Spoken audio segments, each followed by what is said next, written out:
வணக்கம். தலைப்புச் செய்திகளை பார்க்கலாம். உலகமே உற்று நோக்கும் இந்திய நாடாளுமன்ற தேர்தல் நாளை தொடங்குகிறது. முதல் கட்டமாக 21 மாநிலங்களில் 102 தொகுதிகளில் வாக்குப்பதிவுக்கு ஏற்பாடு.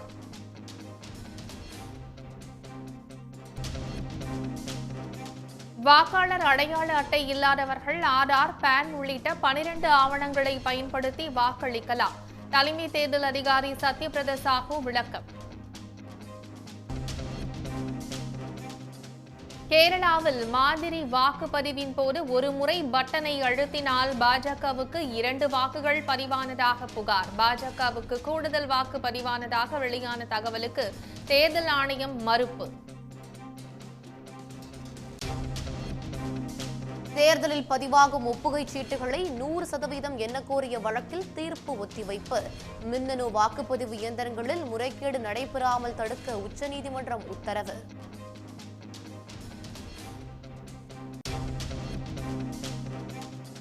களத்தில் கிடைத்த ஆதரவு வாக்குகளாக பதிவாகி வெற்றியாக வெளிப்படும் என முதலமைச்சர் மு.க.ஸ்டாலின் உறுதி. நாளை வாக்குச்சாவடிகளில் முகவர்கள் மிகுந்த கவனத்துடன் செயலாற்றவும் வேண்டுகோள்.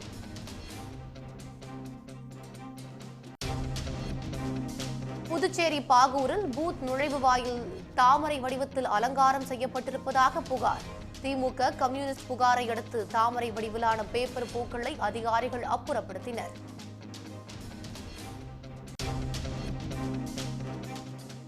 கோவை தொகுதியில் பாஜக ஜிபே மூலம் பணப்பட்டுவாடா செய்வதாக தேர்தல் அதிகாரியிடம் திமுக புகார்.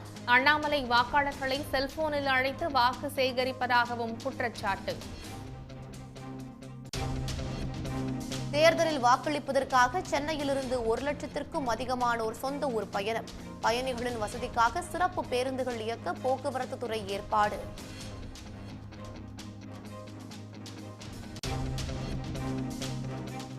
சென்னையில் விமான கட்டணம் பல மடங்கு உயர்வு. அதிகபட்சமாக மதுரைக்கு 11,500 ரூபாய், கோவைக்கு 8,600 ரூபாயாக அதிகரிப்பால் பயணிகள் அதிர்ச்சி. சென்னையில் அதிமுக பிரமுகர் வீடு உள்ளிட்ட இடங்களில் வருமான வரித்துறையினர் சோதனை. பள்ளிக்கரணை அருகே கிரஷரில் பதுக்கப்பட்ட 2,85,00,000 ரூபாயை பறிமுதல் செய்து நடவடிக்கை.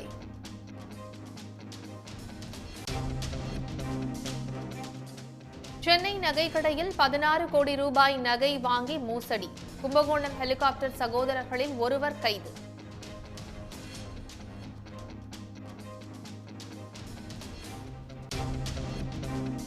தமிழ்நாட்டில் 14 இடங்களில் பதிவான 100 டிகிரி வெயில். அதிகபட்சமாக வேலூரில் 107 டிகிரி வெப்பம் பதிவு.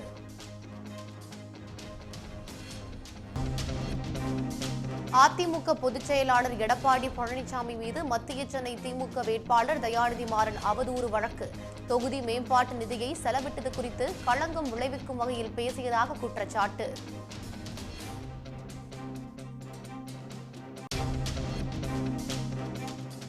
ஜாமீன் பெறுவதற்காக கெஜ்ரிவால் மாம்பழம் அதிகம் சாப்பிடுவதாக அமலாக்கத்துறை குற்றச்சாட்டு. ஊடக பரபரப்பிற்காக அமலாக்கத்துறை குற்றம் சாட்டுவதாக கெஜ்ரிவால் தரப்பு மறுப்பு.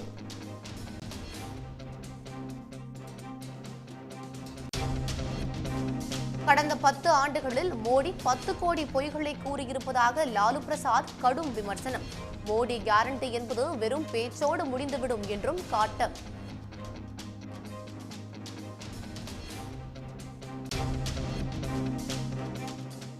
நடிகை ஷில்பா ஷெட்டியின் வீடு உள்ளிட்ட 98 கோடி ரூபாய் சொத்துக்களை முடக்கியது அமலாக்கத்துறை. ஷில்பா ஷெட்டியின் கணவர் ராஜ் குந்த்ரா மீதான சட்டவிரோத பண பரிவர்த்தனை வழக்கில் நடவடிக்கை.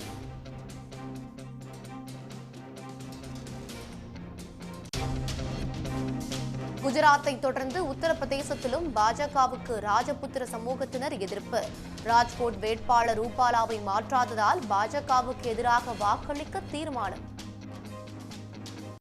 தமிழ்நாட்டில் நாளை நடைபெறும் வாக்குப்பதிவிற்கு சுமார் 1,58,000 மின்னணு வாக்குப்பதிவு இயந்திரங்கள் தயார் நிலையில் இருப்பதாகவும் 87,000 விவிபேட் இயந்திரங்கள் பயன்படுத்தப்படும் என்றும் தமிழக தலைமை தேர்தல் அதிகாரி சத்யபிரதா சாஹூ தெரிவித்துள்ளார். தமிழ்நாட்டின் 39 தொகுதிகளுக்கும் நாளை ஒரே கட்டமாக தேர்தல் நடைபெற உள்ள நிலையில் தேர்தல் ஏற்பாடுகள் தொடர்பாக தமிழக தலைமை தேர்தல் அதிகாரி சத்யபிரதா சாஹூ சென்னையில் செய்தியாளர்களை சந்தித்தார். அப்போது பேசிய அவர், தமிழ்நாடு முழுக்க மொத்தமாக 68,321 வாக்குச்சாவடிகள் அமைக்கப்பட்டுள்ளதாகவும் 39 மையங்களில் வாக்கு எண்ணிக்கை நடைபெறும் என்றும் தெரிவித்தார்.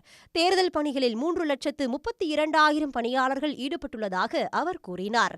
தமிழ்நாட்டில் 6,23,00,000 வாக்காளர்கள் உள்ள நிலையில் இதில் 10,92,000 பேர் முதல் முறை வாக்காளர்களாக உள்ளதாகவும் 6,14,000 பேர் 85 வயதுக்கு மேற்பட்ட வாக்காளர்கள் என்றும் சத்யபிரதா சாஹூ தெரிவித்தார். 39 தொகுதிகளில் மொத்தமாக 950 வேட்பாளர்கள் களத்தில் உள்ள நிலையில் இதில் 874 ஆண் வேட்பாளர்களும் 76 பெண் வேட்பாளர்களும் அடக்கம். மாலை 6 மணி வரை வரிசையில் நிற்கும் கடைசி வாக்காளர் வரை அனைவரும் வாக்களிக்கலாம் என்றும் சத்யபிரதா சாஹூ கூறினார். காலையில் 7 மணிலேருந்து ஆரம்பிச்சுட்டு மாலையில் 6 மணி வரைக்கும் போகும்.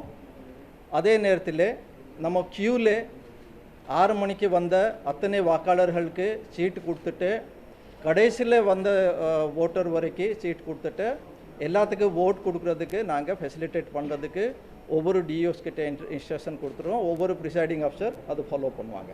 தமிழ்நாட்டில் மக்களவைத் தேர்தலுக்காக 1,58,568 மின்னணு வாக்கு இயந்திரங்கள் தயாராக இருப்பதாகவும் 81,157 கட்டுப்பாட்டு இயந்திரங்களும் 86,858 விவிபேட் இயந்திரங்களும் தயார் நிலையில் வைக்கப்பட்டுள்ளதாகவும் சத்யபிரதா சாஹூ கூறினார். தமிழ்நாடு முழுக்க 8,050 வாக்குச்சாவடிகள் பதற்றமானவை என கண்டறியப்பட்டுள்ளதாகவும் இதில் 181 மிகவும் பதற்றமான வாக்குச்சாவடிகள் என அடையாளம் காணப்பட்டுள்ளதாகவும் அவர் தெரிவித்தார். வாக்குப்பதிவு முடிந்த பின் 50 கம்பெனி துணை ராணுவப்படை வீரர்கள் ஸ்ட்ராங் ரூமில் பாதுகாப்பு பணியில் ஈடுபடுவார்கள் என்றும் சத்யபிரதா சாஹூ கூறினார். இந்த என்டையர் போலிங் ப்ராசஸ்க்கு நம்ம இசிஐலேருந்து எலெக்ஷன் கமிஷன் ஆஃப் இந்தியாவிலேருந்து தமிழ்நாடு மாநிலத்துக்கு 190 companies of CAPF central armed police forces deploy பண்ணியிருக்கிறோம். நம்ம police department, DOs, SPs, commissioners of police அவங்ககிட்ட எல்லாம் டிஸ்கஸ் பண்ணிவிட்டு concerned general observer, police observer இவங்ககிட்ட எல்லாம் டிஸ்கஸ் பண்ணிவிட்டு எல்லாத்துக்கும் நாங்கள் டிப்ளாய் பண்ணியிருக்கிறோம். தேவைக்கு இருப்போ நாங்கள் டிப்ளாய் எல்லாம் பண்ணியிருக்கிறோம். எலெக்ஷன் முடிஞ்ச பிற்பாடு இதுலேருந்து 15 கம்பெனிஸ் ஆஃப் சிஏபிஎஃப் நம்ம தமிழ்நாட்டில் வச்சுட்டு அந்தந்த கவுண்டிங் சென்டரில் ஸ்ட்ராங் ரூமில் நம்ம அது இவிஎம் எல்லாம் பாதுகாப்புக்காக நாங்கள் வைக்க போகிறோம். கடந்த மாதம் 27ஆம் தேதிக்குள் விண்ணப்பித்தவர்களுக்கு மட்டுமே வாக்காளர் அடையாள அட்டை வழங்கப்பட்டுள்ளதாக தெரிவித்த சத்யபிரதா சாஹூ, வாக்காளர் அடையாள அட்டை மட்டுமின்றி ஆதார் அட்டை உள்ளிட்ட 12 ஆவணங்களை காட்டி வாக்களிக்கலாம் என்றும் தெரிவித்தார். நாளை காலை தமிழ்நாடு மற்றும் புதுச்சேரியின் 40 தொகுதிகளில் வாக்குப்பதிவு நடைபெற உள்ள நிலையில் வாக்காளர் அடையாள அட்டை மட்டுமின்றி மற்ற எந்த ஆவணங்களை பயன்படுத்தலாம் என்பதை இப்போது பார்க்கலாம்.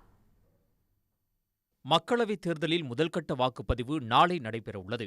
நாளை தொடங்கி 7 கட்டங்களாக வாக்குப்பதிவு நடைபெறும் நிலையில் வரும் ஜூன் 4ஆம் தேதி வாக்கு எண்ணிக்கை நடைபெறும். வாக்குப்பதிவின் போது ஒருவர் தன்னுடைய வாக்கை செலுத்துவதற்கு வாக்காளர் பட்டியலில் பெயர் இருப்பது கட்டாயம். அப்படி இல்லாவிட்டால் வாக்களிக்க முடியாது. அடுத்தபடியாக பல பேருக்கு வரும் சந்தேகம், வாக்காளர் பட்டியலில் பெயர் இருந்து ஒருவேளை வாக்காளர் அடையாள அட்டை இல்லாவிட்டால் வாக்களிக்க முடியுமா என்பது.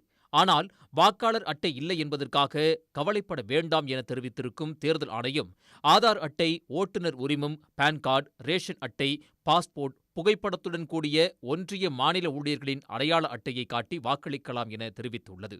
அது மட்டுமின்றி புகைப்படத்துடன் கூடிய பென்ஷன் ஆவணம், எம்பி எம்எல்ஏக்களின் அதிகாரப்பூர்வ அடையாள அட்டை, சமூக நலத்துறையின் மாற்றுத்திறனாளி சான்றிதழ், புகைப்படத்துடன் கூடிய வங்கி மற்றும் அஞ்சலக கணக்கு புத்தகம், 100 நாள் வேலைத் திட்டத்தின் அடையாள அட்டை, தொழிலாளர் நலத்துறை அமைச்சக திட்டத்தின் மருத்துவ காப்பீடு ஸ்மார்ட் அட்டை ஆகியவற்றையும் மாற்று ஆவணங்களாக தேர்தல் ஆணையம் தெரிவித்துள்ளது.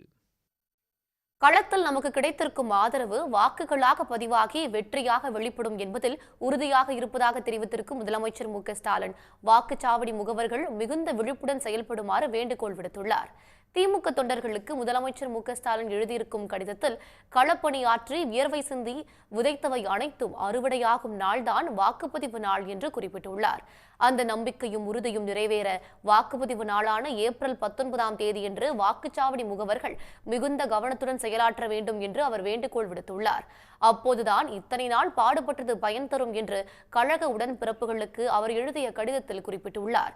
களத்தில் நமக்கு கிடைத்திருக்கும் ஆதரவு வாக்குகளாக பதிவாகி வெற்றியாக வெளிப்படும் என்பதில் உறுதியாக இருப்பதாக தெரிவித்திருக்கும் முதலமைச்சர், வாக்குப்பதிவில் கடைபிடிக்க வேண்டிய நெறிமுறை சரியாக அமைந்தால்தான் திமுக கூட்டணியின் வெற்றி உறுதியாகும் என்று கூறியுள்ளார்.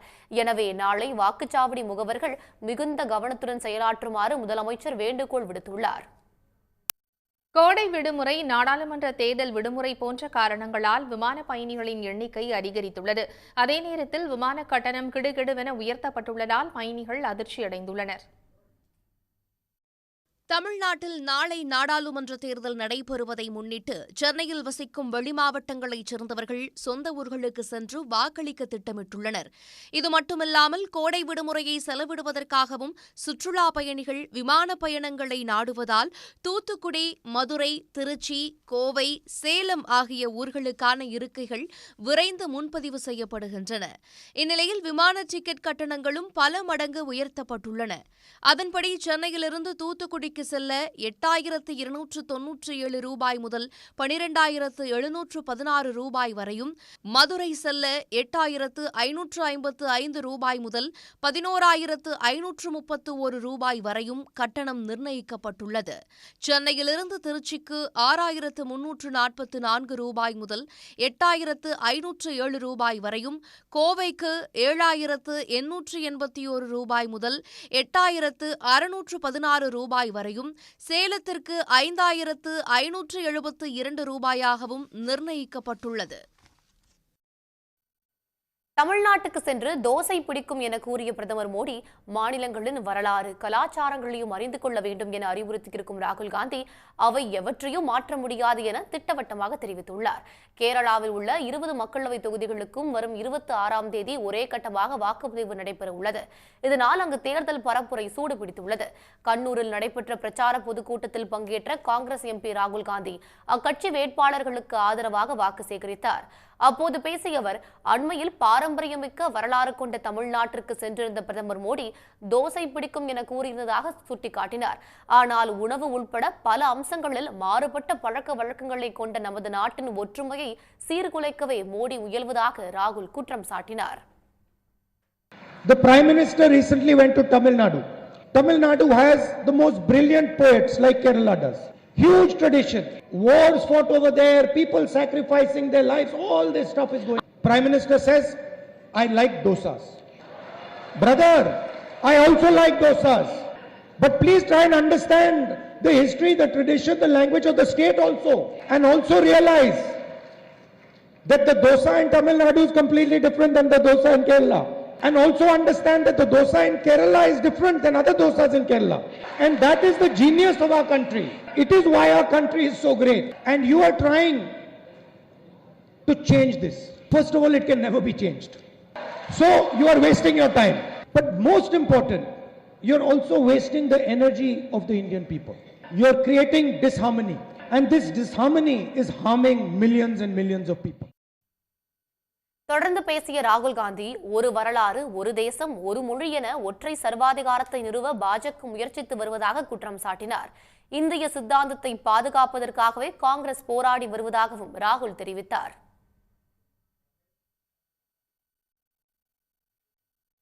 பிரதமர் மோடியின் கேரண்டி என்பது மேடையில் மைக் பொருத்துவதில் தொடங்கி மைக்கை கழற்றியவுடன் முடிந்துவிடும் என்று ஆர்ஜேடி தலைவர் லாலு பிரசாத் விமர்சித்துள்ளார். இது தொடர்பாக தனது ட்விட்டர் பக்கத்தில் லாலு பிரசாத் வெளியிட்டுள்ள பதிவில், மோடியின் வாக்குறுதிகளுக்கு தற்போது எந்த மதிப்பும் இல்லை என தெரிவித்துள்ளார். மேடையில் மைக் பொருத்துவதில் தொடங்கி அந்த மைக் கழற்றப்பட்ட உடனேயே பிரதமர் மோடியின் கேரண்டி முடிந்துவிடும் என்று லாலு விமர்சனம் செய்துள்ளார். மோடியின் கேரண்டிகள் அவரது உரையை போன்றே மிக நீண்டது என குறிப்பிட்டுள்ள லாலு, 10 ஆண்டுகளில் 10 கோடி பொய்களை மோடி நாட்டு மக்களிடம் கூறியுள்ளதாக காட்டமாக தெரிவித்துள்ளார். 10 கோடி ஊழல்களையும் செய்துள்ள மோடி நாட்டு மக்களிடையே 10 கோடி நாடகங்களையும் நடத்தியுள்ளார் என லாலு சாடியுள்ளார். கடந்த 10 ஆண்டுகளில் 10 கோடி முறை மக்களை மோடி ஏமாற்றியுள்ளதாகவும் அதற்கு இந்த 140 கோடி மக்களே சாட்சி என்றும் லாலு விமர்சன கணைகளை தொடுத்துள்ளார். அரவிந்த் கெஜ்ரிவால் மாம்பழம் உள்ளிட்ட இனிப்பொகைகளை வேண்டுமென்றே சாப்பிட்டு தனது சர்க்கரை அளவை அதிகரித்து ஜாமீன் பெற முயற்சிப்பதாக அமலாக்கத்துறை குற்றம் சாட்டியுள்ளது. டெல்லி மதுபான கொள்கை ஊழல் வழக்கில் சிறையில் அடைக்கப்பட்டிருக்கும் முதலமைச்சர் அரவிந்த் கெஜ்ரிவால் தாக்கல் செய்த ஜாமீன் மனு டெல்லி சிறப்பு நீதிமன்றத்தில் விசாரணைக்கு வந்தது. அப்போது அமலாக்கத்துறை வழக்கறிஞர் கெஜ்ரிவால் வேண்டுமென்றே ரத்தத்தில் சர்க்கரை அளவை அதிகரிப்பதாக குற்றம் சாட்டினார். அவர் மாம்பழம், இனிப்புகள், தேநீருடன் சர்க்கரை சேர்த்து சாப்பிட்டு ரத்தத்தில் சர்க்கரையின் அளவை அதிகரித்து வருவதாக வாதிட்டார். இதன் மூலம் இரத்த சர்க்கரை அளவு ஏற்ற இறக்கங்களை காரணம் காட்டி ஜாமீன் பெறுவதற்கான காரணங்களை உருவாக்க கெஜ்ரிவால் விரும்புவதாகவும் அமலாக்கத்துறை தெரிவித்தது. இதனையடுத்து கெஜ்ரிவாலின் உணவு அட்டவணையை நாளை 2 மணிக்குள் சமர்ப்பிக்குமாறு திஹார் சிறை நிர்வாகத்திற்கு நீதிமன்றம் உத்தரவிட்டது. ஆனால் மருத்துவர்களின் பரிந்துரைப்படியே கெஜ்ரிவால் உணவுகளை உட்கொள்வதாகவும் ஊடக பரபரப்பிற்காக மட்டுமே அமலாக்கத்துறை இந்த குற்றச்சாட்டை முன்வைக்கிறது என்றும் கெஜ்ரிவால் தரப்பு வழக்கறிஞர் தெரிவித்துள்ளார். ஏற்கனவே வரும் 23ஆம் தேதி வரை கெஜ்ரிவாலின் காவல் நீட்டிக்கப்பட்டுள்ளது. தேர்தல் நடைமுறை புனிதமானது என்பதால் அதில் முறைகேடு நடக்கும் என்று சந்தேகம் எழாத அளவுக்கு செயல்பாடுகள் அமைய வேண்டும் என்று தேர்தல் ஆணையத்துக்கு உச்சநீதிமன்றம் அறிவுறுத்தியுள்ளது. மின்னணு வாக்கு இயந்திரங்களில் பதிவான வாக்குகளுடன் ஒப்புகைச் சீட்டுகளையும் 100% எண்ண கோரிய வழக்கு உச்சநீதிமன்றத்தில் விசாரணைக்கு வந்தது. நீதிபதிகள் சஞ்சீவ் கண்ணா, திபங்கர் தத்தா அமர்வில் நடைபெற்ற விசாரணையில் ஆஜரான மூத்த வழக்கறிஞர் பிரசாந்த் பூஷன் கேரள மாநிலம் காசர்கோடு தொகுதியில் நடந்த மாதிரி வாக்குப்பதிவின் போது பாஜகவுக்கு 2 வாக்குகள் பதிவானது குறித்து முறையிட்டார். அப்போது ஒப்புகைச் சீட்டு இயந்திரம் எப்படியெல்லாம் செயல்படுகிறது, அதில் முறைகேடுகளில் ஈடுபட முடியுமா என்பது உள்ளிட்ட பல்வேறு கேள்விகளை எழுப்பிய நீதிபதிகள் மின்னணு வாக்குப்பதிவு இயந்திரம், ஒப்புகைச் சீட்டு இயந்திரம் ஆகிய இரண்டின் செயல்பாடுகள் குறித்த தேர்தல் ஆணையத்தின் தகவல்களுக்கும் நாடாளுமன்றத்தின் நிலைக்குழுவில் சமர்ப்பிக்கப்பட்ட அறிக்கைக்கும் இடையே முரண்பாடு இருப்பது ஏன் என்று வினவினர். வாக்கு இயந்திரங்களை கையாளும் பொறியாளர்கள் தேர்தல் ஆணையத்துக்கு கட்டுப்படாதவர்கள் என்பதால் தில்லுமுல்லு நடக்க வாய்ப்புள்ளதாகவும் இது வெறும் அச்சம் மட்டுமே என்றும் தேர்தல் ஆணைய வழக்கறிஞர் தெரிவித்தார்.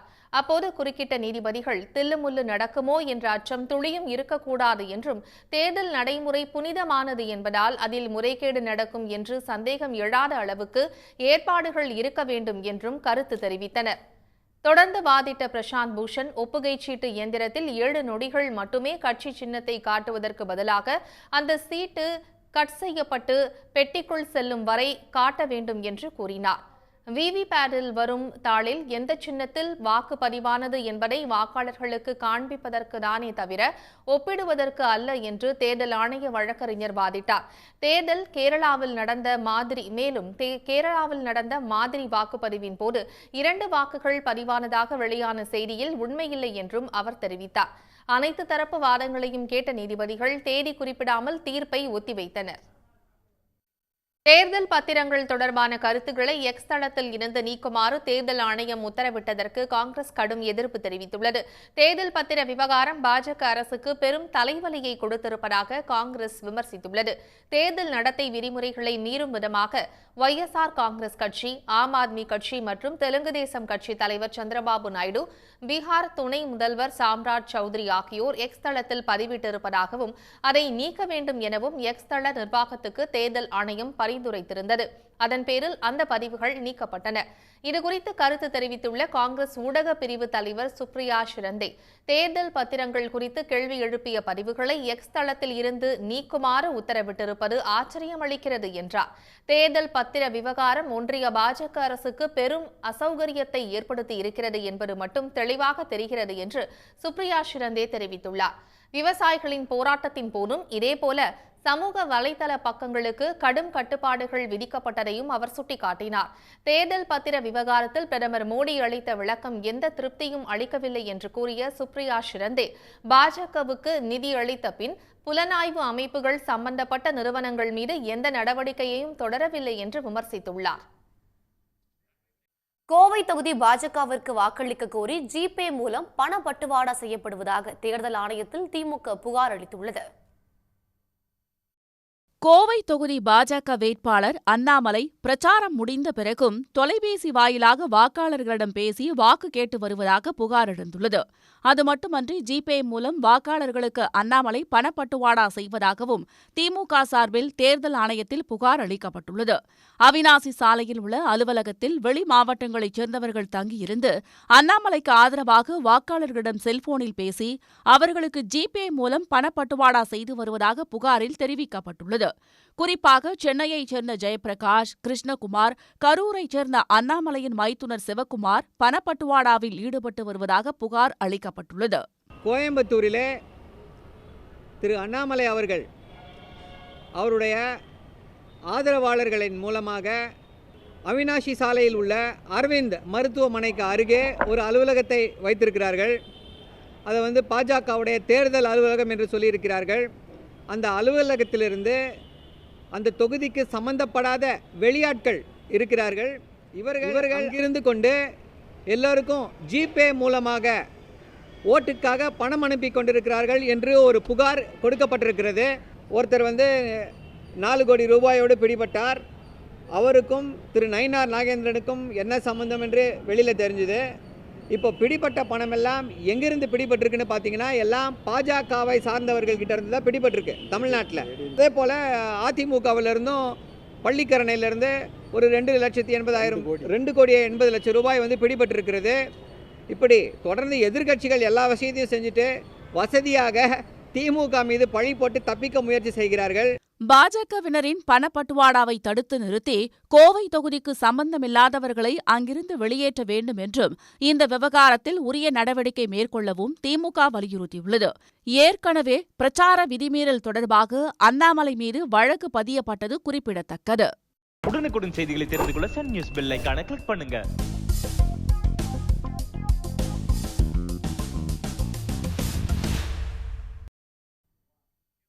அதிமுக பொதுச் செயலாளர் எடப்பாடி பழனிசாமிக்கு எதிராக மத்திய சென்னை திமுக வேட்பாளர் தயாநிதி மாறன் அவதூறு வழக்கு தொடர்ந்துள்ளார். கடந்த 15ஆம் தேதி மத்திய சென்னையில் தேர்தல் பிரச்சாரம் செய்த எடப்பாடி பழனிசாமி அத்தொகுதி எம்பி தயாநிதி மாறன் மீது சில குற்றச்சாட்டுகளை கூறியிருந்தார். திமுக எம்பியான தயாநிதி மாறன் தொகுதி மேம்பாட்டு நிதியில் 75% முறையாக பயன்படுத்தவில்லை என பழனிசாமி கூறிய கருத்திற்கு தயாநிதி மாறன் கடும் கண்டனம் தெரிவித்துள்ளார். உண்மைக்கு புறம்பான ஆதாரமற்ற தகவல்களை கூறி தனது நற்பெயருக்கு களங்கம் ஏற்படுத்திய பழனிசாமி 24 மணி நேரத்தில் மன்னிப்பு கேட்க வேண்டும் என்று தயாநிதி மாறன் தரப்பில் நோட்டீஸ் அனுப்பப்பட்டது. தனது நோட்டீஸுக்கு விளக்கம் அளிக்காததால் பழனிசாமி மீது சென்னை எழும்பூர் நீதிமன்றத்தில் தயாநிதி மாறன் கிரிமினல் வழக்கு தொடர்ந்துள்ளார். இப்போது தேர்தல் பரப்புரை போது முன்னாள் முதல்வர் திரு எடப்பாடி பழனிசாமி அவர்கள் உண்மைக்கு புறம்பாக என் தொகுதி மேம்பாட்டு நிதியை நான் பயன்படுத்த 75% நான் பயன்படுத்தாமல் இருந்த ஒரு நாடாளுமன்ற உறுப்பினர் ஒரு அவதூறை பொய் என்று தெரிந்து எனக்கு அவதூறு ஏற்பட்டிருந்த வகையிலே சென்னை தானா தெருவிலே மத்திய சென்னையிலே பேசியுள்ளார். அதை எதிர்த்து நான் அவருக்கு ஒரு நோட்டீஸ் கொடுத்தேன். 24 மணி நேரத்தில் நீங்கள் மன்னிப்பு கேளுங்கள், கேட்காவிட்டால் நான் நீதிமன்றத்தை நாட செல்லும் என்று. ஆகையால் அவர் மன்னிப்பை கேட்காததால் இன்று எழும்பூர் நீதிமன்றத்திலே அவர் மீது கிரிமினல் அவதூறு வழக்கினை நாங்கள் பதிவு செய்துள்ளோம். அவர் தோல்வி விவரத்தில் பேசுகிறார். அது மட்டும் இல்லாமல் அவர் பேசுகின்ற பேச்சு அவருக்கு தெரிகிறதா என்று தெரியவில்லை, சுயநலவுடன் பேசுகிறாரா என்று கூட தெரியவில்லை. மத்திய சென்னை தொகுதி எம்பியான தனக்கு தொகுதி மேம்பாட்டு நிதியாக 17 கோடி ரூபாய் ஒதுக்கீடு செய்யப்பட்ட நிலையில் அதில் 17 லட்சம் ரூபாய் மட்டுமே பயன்படுத்தாமல் இருப்பதாக தயாநிதி மாறன் தெரிவித்துள்ளார். பழனிசாமி மீது தான் தொடர்ந்துள்ள இந்த வழக்கு அடுத்த மாதம் 14ஆம் தேதி விசாரணைக்கு வரவுள்ளதாகவும் அவர் கூறினார். தாம்பரத்தில் 4 கோடி ரூபாய் சிக்கியது தொடர்பாக பாஜக வேட்பாளர் நயினார் நாகேந்திரன் மீது உரிய நடவடிக்கை எடுக்க தேர்தல் ஆணையத்திற்கு சென்னை உயர்நீதிமன்றம் உத்தரவிட்டுள்ளது. தாம்பரம் ரயில் நிலையத்தில் 4 கோடி ரூபாய் சிக்கியது தொடர்பாக நெல்லை தொகுதி சுயேட்சை வேட்பாளர் ராகவன் என்பவர் சென்னை உயர்நீதிமன்றத்தில் வழக்கு தொடர்ந்தார். அதில் நெல்லை தொகுதி பாஜக வேட்பாளர் நயினார் நாகேந்திரன் மீது சட்டவிரோத பண பரிமாற்ற சட்டத்தின் கீழ் அமலாக்கத்துறை நடவடிக்கை எடுக்கவும், வாக்காளர்களுக்கு பணப்பட்டுவாடா செய்ய பதுக்கிய பணம் என்பதால் வேட்பாளரை தகுதி நீக்கம் செய்ய கோரி தேர்தல் ஆணையத்திடமும் மனு அளித்ததாக கூறினார். ஆனால் எந்த நடவடிக்கையும் எடுக்கப்படவில்லை என்ற அவர், நயினார் மீது நடவடிக்கை எடுக்க தேர்தல் ஆணையம் மற்றும் அமலாக்கத்துறைக்கு உத்தரவிட வேண்டும் என்று கேட்டுக் கொண்டார். இந்த வழக்கு தலைமை நீதிபதி கங்கா புர்வாலா மற்றும் நீதிபதி சத்யநாராயணா அடங்கிய அமர்வு முன்பு விசாரணைக்கு வந்தபோது கைப்பற்றப்பட்ட 4 கோடி ரூபாய் தொடர்பாக ஏற்கனவே வழக்கு பதிந்து விசாரணை நடத்தி வருவதாக தேர்தல் ஆணையம் தரப்பில் தெரிவிக்கப்பட்டது. வருமான வரித்துறைக்கும் இதுகுறித்து தகவல் தெரிவிக்கப்பட்டதாக ஆணையம் சுட்டிக்காட்டியது. இதனை பதிவு செய்த நீதிபதிகள் நயினார் நாகேந்திரன் மீது உரிய நடவடிக்கை எடுக்க தேர்தல் ஆணையத்திற்கு உத்தரவிட்டு மனுதாரரின் வழக்கை முடித்து வைத்தனர். சுற்றுச்சூழல் அனுமதியை பெறுவதற்கு முன்பே அவசர கதியில் மதுரை எய்ம்ஸ் கட்டுமான பணிகளை தொடங்கியிருப்பது அம்பலமாகியுள்ளது. மதுரை எய்ம்ஸ் கட்டுமானத்திற்கு சுற்றுச்சூழல் தாக்க மதிப்பீட்டு அறிவிக்கையின் கீழ் மாநில அரசிடம் சுற்றுச்சூழல் அனுமதி பெறுவது அவசியமாகும்.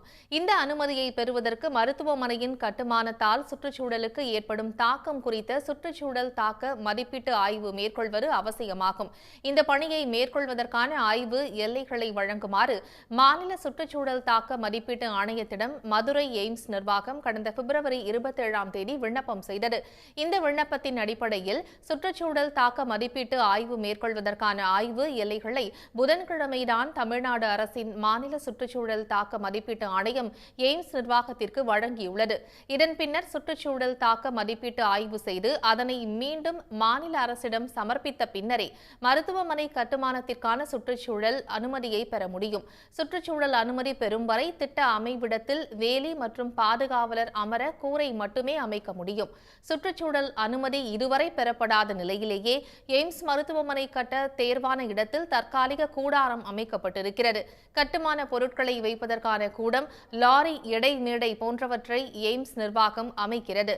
தேர்தலுக்காகவே மதுரை எய்ம்ஸ் கட்டுமான பணிகளை அவசர கதியில் மேற்கொள்ளப்பட்டிருப்பதாக புகார் எழுந்துள்ளது. ஆனால் தற்போது நடைபெற்று வருவது கட்டுமான பணிகளை தொடங்குவதற்கான முன்பணி என்று எய்ம்ஸ் நிர்வாகம் விளக்கம் அளித்துள்ளது. மக்களவைத் தேர்தலில் வாக்களிக்க வசதியாக முதியோர் மாற்றுத்திறனாளிகளை வீட்டிலிருந்து அழைத்து செல்ல ஏற்பாடு செய்யப்பட்டிருப்பதாக தேர்தல் ஆணையம் தெரிவித்துள்ளது. இது தொடர்பாக தமிழ்நாடு தலைமை தேர்தல் அதிகாரி வெளியிட்டிருக்கும் அறிக்கையில், மூத்த குடிமக்கள், கண் பார்வை, உடல் இயக்க குறைபாடு உள்ளவர்கள் தேர்தல் நாளன்று வாக்களிக்க ஏதுவாக இலவசமாக பயணிக்க ஏற்பாடு செய்யப்பட்டிருப்பதாக தெரிவிக்கப்பட்டுள்ளது. அதன்படி மக்களவைத் தேர்தலில் வாக்களிக்க வசதியாக முதியோர் மற்றும் மாற்றுத்திறனாளிகளை வீட்டிலிருந்து அழைத்து செல்ல ஏற்பாடு செய்யப்பட்டுள்ளது. மேலும் அனைத்து மாவட்டங்களிலும் முதியோர், மாற்றுத்திறனாளிகள் வாக்களிக்க சென்றுவிட்டு திரும்பும் வரை இலவச வாகன வசதி செய்து தருமாறு தேர்தல் ஆணையம் அறிவுறுத்தியுள்ளது. இதற்கான வசதிகளை பெறுவதற்கு சஷம் என்ற எண்ணை தொடர்பு கொள்ளுமாறு கேட்டுக் கொள்ளப்பட்டுள்ளது. உடனுக்குடன் செய்திகளை தெரிந்து கொள்ள சன் நியூஸ் பெல் ஐகானை கிளிக் பண்ணுங்க.